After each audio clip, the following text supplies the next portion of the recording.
जय माता दी दोस्तों, भक्ति युग में आप सभी का बहुत बहुत स्वागत है।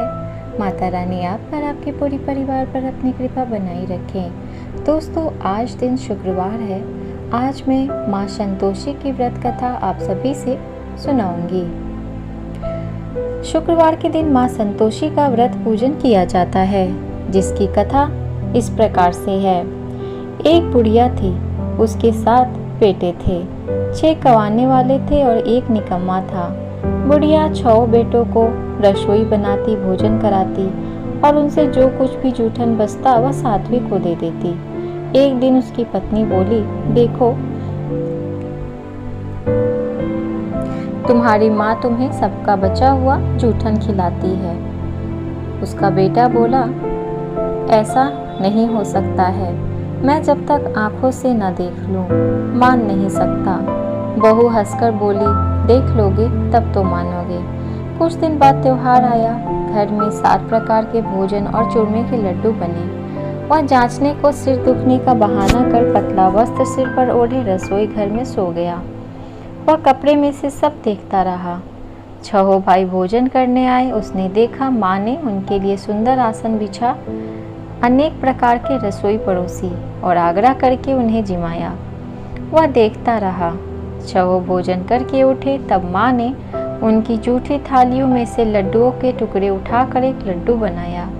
जूठन साफ कर बुढ़िया माँ ने उसे पुकारा, बेटा 6 भाई भोजन कर गए, अब तू ही बाकी है, उठ तू कब खाएगा। वह कहने लगा, माँ मुझे भोजन नहीं करना, मैं परदेश जा रहा हूँ। माँ ने कहा, कल जाता है तो आज ही चला जा। वह बोला, हाँ आज ही जा रहा हूँ। यह कहकर वह घर से निकल गया। चलते समय पत्नी की याद आई। वह गौशाला में कंडे थाप रही थी। वहाँ जाकर बोला, हम जावें परदेश को, आवेंगे कुछ काल, तुम रहियो संतोष से, धर्म आपनो पाल। वह बोली, जाओ पिया आनंद से, हमारो सोच हटाए, राम भरोसे हम रहें, ईश्वर तुम्हें सहाय। 2 निशानी आपनी, देख धरू मैं धीर, सुधी मति हमरी बस रहियो, रखियो मन गंभीर। वह बोला, मेरे पास तो कुछ नहीं, यह अंगूठी है सो ले और अपनी कुछ निशानी मुझे दे दे। वह बोली, मेरे पास क्या है, यह गोबर भरा हाथ है। यह कहकर उसकी पीठ पर गोबर के हाथ की थाप मार दी। वह चल दिया। चलते चलते दूर देश पहुंचा। वहां एक साहूकार की दुकान थी। वहां जाकर कहने लगा, भाई मुझे नौकरी पर रख लो। साहूकार को जरूरत थी, बोला, रह जा। लड़के ने पूछा, तनख्वाह क्या दोगे। साहूकार ने कहा, काम देखकर तनख्वाह मिलेंगे। साहूकार की नौकरी मिली। वह सुबह 7 बजे से रात 10 बजे तक नौकरी करने लगा। कुछ दिनों में दुकान का सारा लेन देन, हिसाब किताब, ग्राहकों को माल बेचना, सारा काम करने लगा। साहूकार के 7-8 नौकर थे। वे सब चक्कर खाने लगे। यह तो बहुत होशियार बन गया। सेठ ने भी काम देखा और 3 महीने में ही उसे आधे मुनाफे का हिस्सेदार बना लिया। वह कुछ वर्ष में ही नामी सेठ बन गया और मालिक सारा कारोबार उस पर छोड़कर चला गया। इधर उसकी पत्नी को सास ससुर दुख देने लगे। सारी गृहस्थी का काम करा के उसे लकड़ी लेने जंगल में भेजते। इस बीच घर के आटे से जो भूसी निकलती उसकी रोटी बनाकर रख दी जाती और फूटे नारियल की नड़ेली में पानी। एक दिन वह लड़की लकड़ी लेने जा रही थी। रास्ते में बहुत सी स्त्रियां संतोषी माता का व्रत करती दिखाई दी। वह वहां खड़ी होकर कथा सुनने लगी और पूछा, बहनों तुम किस देवता का व्रत करती हो और इसके करने से क्या फल मिलता है। यदि तुम इस व्रत का विधान मुझे समझाकर कहोगे तो मैं तुम्हारा बड़ा एहसान मानूंगी। तब उनमें से एक स्त्री बोली, सुनो, ये संतोषी माता का व्रत है। इसके करने से निर्धनता, दरिद्रता का नाश होता है और जो कुछ मन में कामना हो सब संतोषी माता की कृपा से पूरी हो जाती है। तब उसने व्रत की विधि पूछी। वह बोली, 1.25 आने का गुड़ चना लेना, इच्छा हो 5.25 आने का लेना या 1.25 रुपए का भी सहूलियत के अनुसार लाना। बिना परेशानी और श्रद्धा और प्रेम से जितना भी बन पड़े सवैया लेना। प्रत्येक शुक्रवार को निराहार रहकर कथा सुनना। इससे बीच में क्रम नहीं टूटना चाहिए। लगातार नियम पालन करना। सुनने वाला कोई न मिले तो घी का दीपक जला उसके आगे जल के पात्र को सामने रखकर कथा कहना। जब कार्य सिद्ध न हो नियम का पालन करना और कार्य सिद्ध हो जाने पर व्रत का उद्यापन करना। 3 मास में माता फल पूरा करती हैं। यदि किसी के ग्रह खोटे भी हों तो माता वर्ष भर में कार्य सिद्ध करती हैं। फल सिद्ध होने पर उद्यापन करना चाहिए, बीच में नहीं करना चाहिए। उद्यापन में 2.5 सेर आटे का खाजा तथा इसी परिणाम से खीर तथा चने का साग रखना। 8 लड़कों को भोजन कराना। जहाँ तक मिले देवर जेठ भाई बंधुओं के हों, न मिले तो रिश्तेदारों और पास पड़ोसियों को बुलाना। उन्हें भोजन करा यथाशक्ति दक्षिणा दे माता का नियम पूरा करना। उस दिन घर में खटाई नहीं खाना। यह सुन बुढ़िया के लड़के की बहू चल दी। रास्ते में लकड़ी के बोझ को बेच दिया और उन पैसे से गुड़ चना ले माता के व्रत की तैयारी कर आगे चली और सामने मंदिर देखकर पूछने लगी, यह मंदिर किसका है? सब कहने लगे संतोषी माता का मंदिर है। यह सुनकर माता के मंदिर में जाकर चरणों में लौटने लगी। दीन हूँ माँ, विनती करने लगी, माँ मैं निपट अज्ञानी हूँ, व्रत के कुछ भी नियम नहीं जानती, मैं दुखी हूँ। हे माता जगत जननी, मेरा दुख दूर कर, मैं तेरी शरण में हूँ माँ। माता को दया आई। एक शुक्रवार बीता कि दूसरे को उसके पति का पत्र आया और तीसरे शुक्रवार को उसका भेजा हुआ पैसा आ पहुँचा। यह देख जेठ जेठानी मुंह सिकोड़ने लगे। लड़के ताने देने लगे। काकी के पास पत्र आने लगे, रुपया आने लगा। अब तो काकी की खातिर बढ़ेगी। बेचारी सरलता से कहती है, भैया कागज आवे रुपया आवे, हम सबके लिए ही अच्छा है। ऐसा कहकर आंखों में आंसू भरकर संतोषी माता के मंदिर में जा कहने लगी, मातेश्वरी के चरणों में गिरकर रोने लगी, माँ मैंने तुमसे पैसा कम मांगा है, मुझे पैसे से क्या काम है, मुझे तो अपने सुहाग से काम है, मैं तो अपने स्वामी के दर्शन मांगती हूँ। तब माता ने प्रसन्न होकर कहा, जा बेटी तेरा स्वामी आएगा। यह सुनकर खुशी से बावली होकर घर में जा काम करने लगी। अब संतोषी माँ विचार करने लगी, इस भोली पुत्री को मैंने कह तो दिया कि तेरा पति आएगा, लेकिन कैसे? वह तो इसे स्वप्न में भी याद नहीं करता। उसे याद दिलाने को मुझे ही जाना पड़ेगा। इस तरह माता जी उस बुढ़िया के बेटे के पास जा स्वप्न में प्रकट हो कहने लगी, साहूकार के बेटे सो रहा है या जागता है? वह कहने लगा, माता सोता भी नहीं और जागता भी नहीं हूँ, कहो क्या आज्ञा है? माँ कहने लगी, तेरे घर बार कुछ है कि नहीं? वह बोला, मेरे पास सब कुछ है, माँ बाप है, बहू है, क्या कमी है? माँ बोली, भोले पुत्र तेरी बहू घोर कष्ट उठा रही है, तेरे माँ बाप उसे त्रास दे रहे हैं, वह तेरे लिए तरस रही है, तो उसकी सूद ले। वह बोला, हाँ माता जी यह तो मालूम है, परंतु जाऊँ कैसे? परदेश की बात है, लेन देन का कोई हिसाब नहीं, कोई जाने का रास्ता नजर नहीं आता, कैसे चला जाऊँ?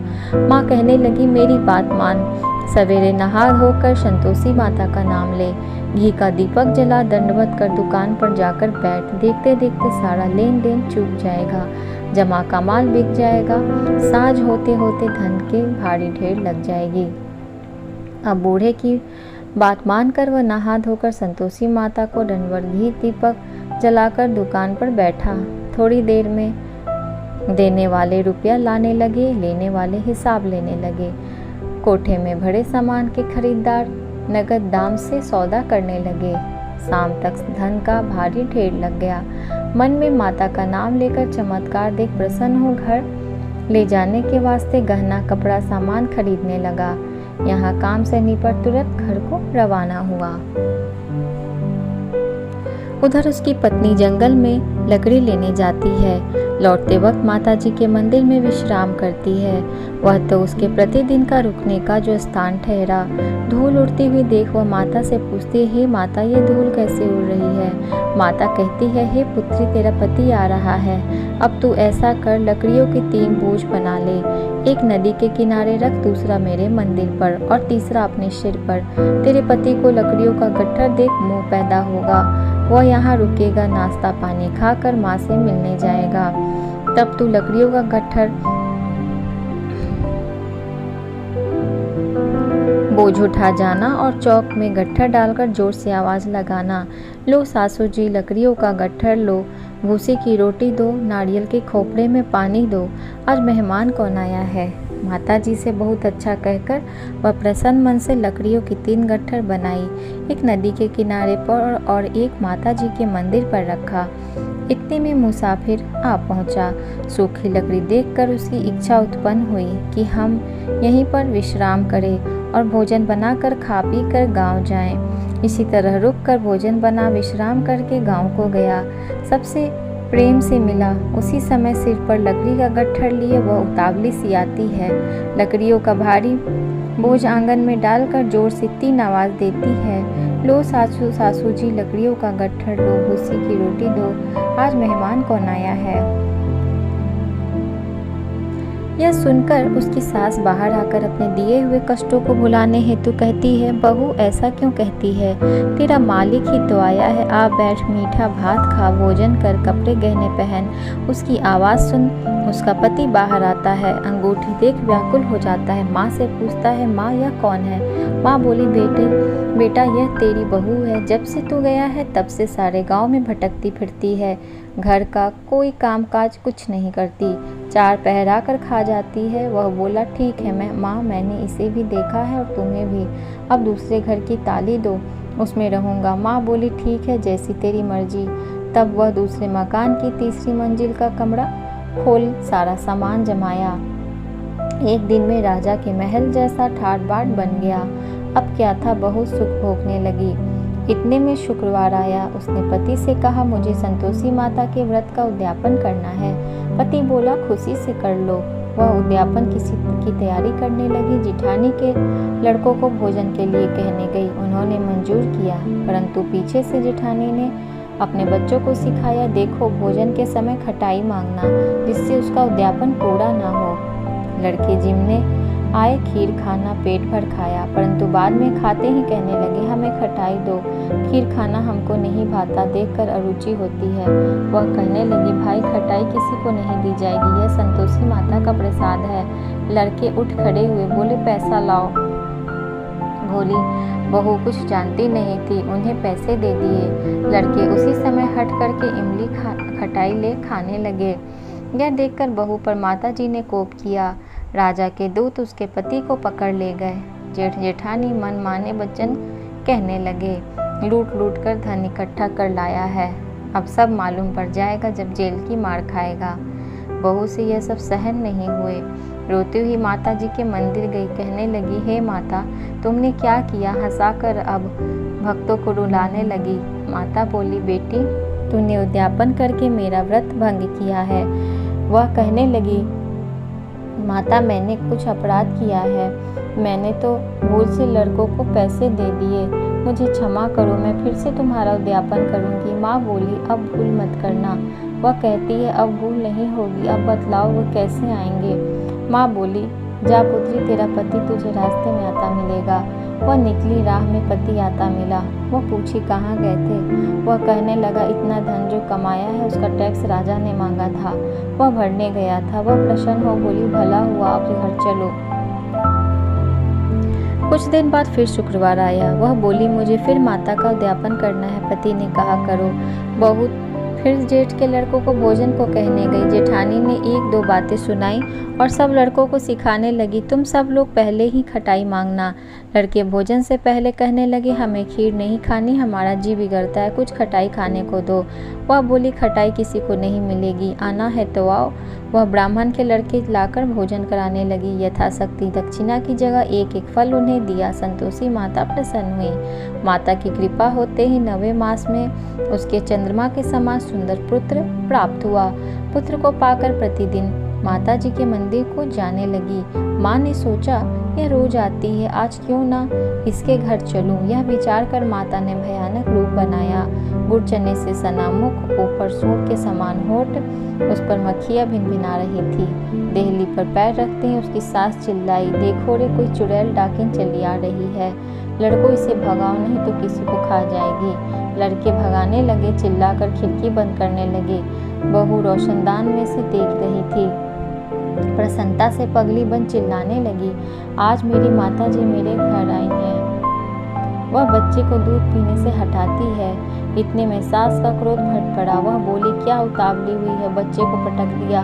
इतने में माँ के प्रताप से लड़के ही लड़के नजर आने लगे। वह बोली, माँ, मैं जिसका व्रत करती हूँ यह संतोषी माता है।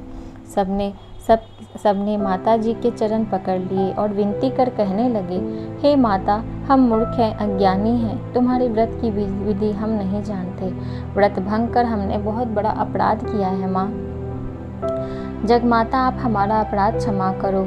इस प्रकार माता प्रसन्न हुई। बहू को प्रसन्न हो, जैसा फल दिया वैसा माता सबको दे। जो पढ़े उसका मनोरथ पूर्ण हो। बोलो संतोषी माता की जय। बोलो संतोषी माता की जय। दोस्तों, अगर आपको ये मेरी वीडियो उपयोगी लगी हो तो मेरे वीडियो को एक लाइक जरूर दें, अपने दोस्तों के साथ जरूर शेयर करें। और अगर आप मेरे चैनल को आज पहली बार देख रहे हैं तो मेरे चैनल को सब्सक्राइब कर लें। मैं इसी तरह की जानकारी लेकर आप सभी के लिए आती रहती हूँ। धन्यवाद।